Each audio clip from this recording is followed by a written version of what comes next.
Okay guys, today we're going to be talking about Carl Weber's Family Business, episode number 3, Mask On. The scene opened with Jean and Saint sitting outside the club that they just took over. You know, the one that they muscled out of Red. Saint was congratulating Jean, letting him know how good it was that they took over. But of course, Jean is not satisfied with taking over Red's spot. Now he wants to take over Midnight Blues. He's thinking about all the money, the power, and the clout that Big Shirley has, and he wants it. They're talking about how much money that Big Shirley is going to pull in just from the bar alone at the masquerade ball that's coming up tomorrow night. And Saint is all in. He wants to go and take over tonight. He's encouraging Jean that they can do it. He said that the only muscle that Big Shirley has is Floyd. And he said that he, Kendall, or Prince could handle Floyd all by themselves. And Jean had to remind Saint don't sleep on Big Shirley because she's got more bodies than a graveyard, and not to underestimate Marquise. He also had to remind him that Big Shirley's got the mayor in her back pocket, the alderman, and the sheriffs. So they just can't be jumping up in there taking over businesses with all of this going on. He told them they had to be patient, just like they were patient with Red. And he said, before you know it, Midnight Blues is gonna be mine. And here we can see that Jean LeBlanc is the brain and Saint is the muscle. We also found out in this very short scene that Jean LeBlanc and his businesses is not really making a lot of money. So I'm sure that this is the sole reason that he wants to take over Big Shirley's place. Marquise got a visit from their next door neighbors. Apparently these are some farmers who are pissed off because one of their customers from the casino ran into their cow pasture fence and killed one of their prized possessions, Sam. And at first, Marquise thought that Sam was a person, and so did I. Sam was one of their bulls, a bull that they treated like family. He told Marquise that that bull was worth $150,000. So one of them threatened Marquise and said that they're not supposed to really have all that commercial traffic over at the casino. And he told Marquise that if he didn't take care of it, that it was going to be some trouble. And all while he's running his little country mouth, Marquise's bodyguard or their security was pulling up behind them. And we found out also that Marquise and his family are paying them like $5,000 every month for any inconveniences that they may have. And when he found out that Sam was a bull and that Slim Shady here was threatening him, he pulled up his shirt and showed them to what he was working with. Then he told him to get the fuck out. Prince is introducing his brother to Chino, and Chino took care of him while he was upstate. And Chino already knows who Saint is. He says that he's a living legend and that no introduction was needed. So apparently Prince is priming Chino here for some deal. Saint wants to know if he's going to join the family. Told him that Prince had supplied him with all the women that he needed and a little bit of bread, so he's going to think about it. And they shook on it. Then Chino started asking him if he remembered the stripper from the 5th Ward, and Prince was trying to warn him, hey man, be quiet about that. Chino said that before he went upstate that everybody would go over and smash this chick. So I guess Chino here is trying to make up for some lost time. And he asked Saint if he knew whatever happened to her. And Saint said, yeah, I married her. Then Saint stood up, composed himself a little bit. And then Chino was like, oh man, I know you just bullshit. You know, I know you wouldn't marry no...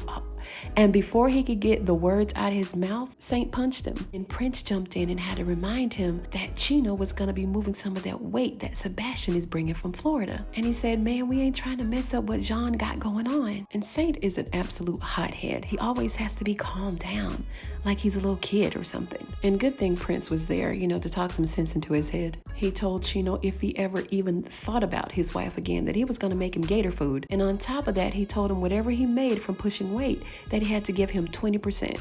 Oh my gosh, that's highway robbery within itself. Then when he pulled his hands from around his neck, Chino gave him a look like, yeah, this ain't over. Saint was like, yeah, I know that look. That's the look of a motherfucker who ain't gonna let you go. Boom, he shot him right then and there in front of everybody. Then we see Larry and the gang finally making it to Louisiana. And we already know he cannot wait to get to his Nene. Then we see some B-roll of Skunk stealing a masquerade mask. Oh, he doing everything he can to get up in this ball by any means necessary. LeBlancs made it to the ball and they look rather good. They kind of gave each other a moment to confess how much they loved each other before they made it inside. So the girl that Marquise has been smashing is a waitress there at the casino. Lauren noticed how much he was admiring her and told him that she was trouble, and he really should have listened to her. But if he didn't listen to his mama, he's definitely not gonna listen to her. And I really like Lauren. She's very observant. She noticed that she had this huge rock on her finger and she wanted to have his back, but he said that he was gonna be okay. Lauren is always sitting on ready and just ready to pop off. And she's not the kind of girl that looks for trouble, but she's one that says, you know, if you need me, I got you. The mayor is there at the ball too, and he's offering his condolences to Jean about his brother. And the mayor made this off-color joke about the type of work that Jean is into. And the guy that he was with kind of saved him. He had to step in to say, well, you know, your construction business.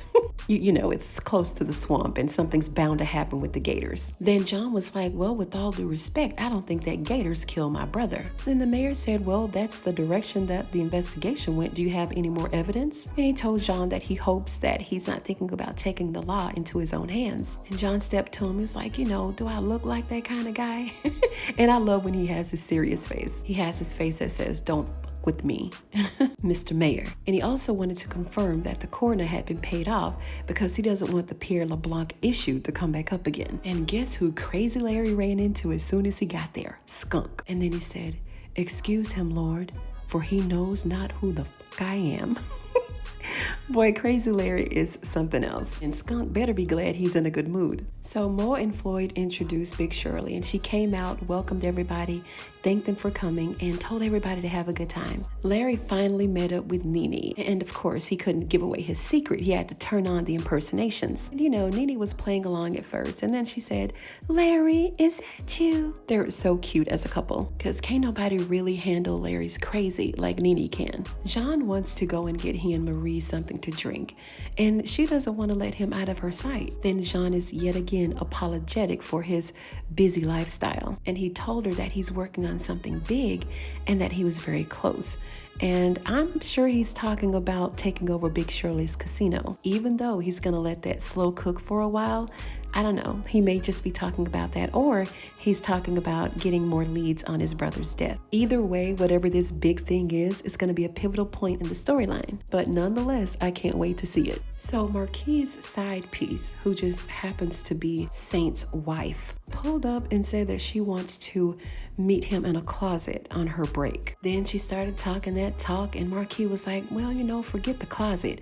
Meet me in my office in about 10 minutes. Boy, he is playing with fire. We just saw what he did to their new connect, so I don't know. Marquis is asking for trouble. C-Note caught Skunk trying to sneak into the casino without a ticket. Skunk tried to enter the building without going through the metal detector, and it's because he had about 2 or 3 guns on him. And not only is he strapped, he doesn't have his $150 ticket. And we know he had a ticket because Big Shirley said that he paid for the ticket with all those quarters that he stole. But he knows the rules. He knows that he cannot get in without that ticket. So Floyd put him out. Saint came up to Jean and he let him know that he has to leave. And Maria's like, not again. You know, she did her usual complaining. But Jean told her that she doesn't have to leave. He just has to leave. He told her to stay the rest of the night and enjoy herself. And he's gonna end up regretting that.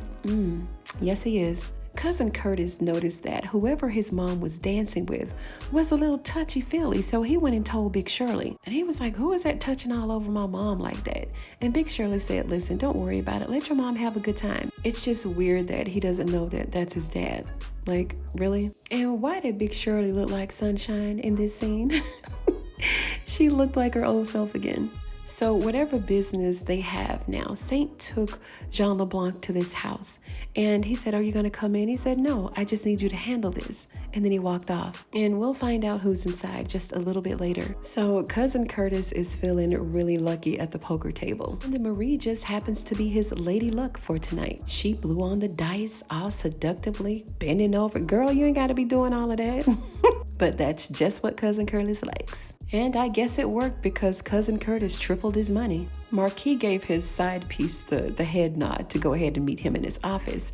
And Dice he wasn't too far behind. He already knows what's up. No, he gotta look out for this fool. Prince noticed Lauren trying to leave the party, and he ran to catch up with her. And while she's leaving, we see Ernestine coming in, and she handed C-Note a picture or something. Can't really tell what it is, and Skunk caught it. And after I took a second look, it looks like she's handing him a tarot card or some type of business flyer or something. She walked over to the bar, had a little drink with the mayor, and then she walked up behind Floyd, and he turned around and saw her, and he was like a kid in the candy store. Then Skunk saw those two dancing, and he was like, oh my gosh, what I gotta do to get me a chicken foot? So apparently he wants some of Ernestine too. So before Lauren left, I guess she wanted to give the party one more chance. She wanted to liven it up a little bit, so she lit a blunt. Prince smelled it in the air, and that drew him right on over to where she was. He warned her that Sheriff Clay was in the building, and she may not lock her up, but she may take her weed. So Prince told her how good the weed was, and she said that she got it from New York and that her cousin owned a dispensary. So they had this really cute introduction. Prince figured out that she wasn't from around there, and she told him that she was from Waycross, Georgia. And we can't really tell that Lauren is from Waycross. I mean, she doesn't have a Waycross accent at all. I mean, I'm from Georgia, but I'm country, right? So he picked up on that really quickly. Now Saint is looking for his trifling wife. He's asking everybody if they've seen her, and Dice already know what's up, so he's gonna take a moment to go and warn Marquis that Saint is on the warpath. So Lauren wants to know more about Prince, and his Protect Watch gave him away. So she already know that whatever it is that he does, it's not legal. So Saint finally caught up with Antoinette as she's fixing Dice's necklace around his neck. Like, she just flirts with everybody. And I think he knows this, so he's just got to keep an eye on her. Kendall had to stop Prince mid-conversation to come and get his brother again, and Saint was roughing Dice up pretty good. He grabbed Antoinette and told everybody that she quit. So Cousin Curtis wanted to know if Marie knew Kendall and Prince, and she said, well, I thought everybody knew those two.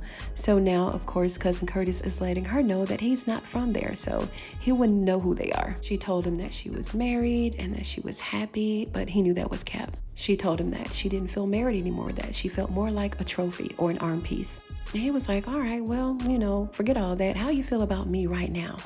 In this moment, she removed his mask and she kissed him right then and there on the spot. She said she was going to take advantage of the moment because she may never get the opportunity again. Well, I forgot. Before they did that, Skunk caught up with Saint before he could get Antoinette home, and he told him that he may have some information that he and John LeBlanc may be interested in about Pierre's death. Saint is already pissed off, so he said, listen, man, you better not be effing with me. You better know what you're talking about. And he wants to know why she just doesn't leave. And I'm like, okay, this is Jean LeBlanc we're talking about. It's not like he's broke, okay? And it's like she said, if she does leave, what is she gonna do? Where is she gonna go? And besides that, she said that her daughter worships the ground that he walks on, so she can't leave just yet. So they showed some B-roll of, some cocaine, money counters and stuff like that. So I'm not sure if Jean LeBlanc was in this house, breaking down the weight or what he was doing, but for whatever reason, he went in there, and now Skunk and Saint are at the house, and he pushed Skunk inside, go and have a chit chat with Mr. LeBlanc. Then Skunk started running his big mouth about some refreshments, and Saint punched him in it. He told him that he knows for a fact that Pierre was not killed by the Gators. He told him that he knew where he died and who carried the body out. And Skunk was a little hesitant to let the cat out of the bag, so to speak. Then he finally told him that the chicken foot wearing motherfucker Floyd carried his body out of the blues.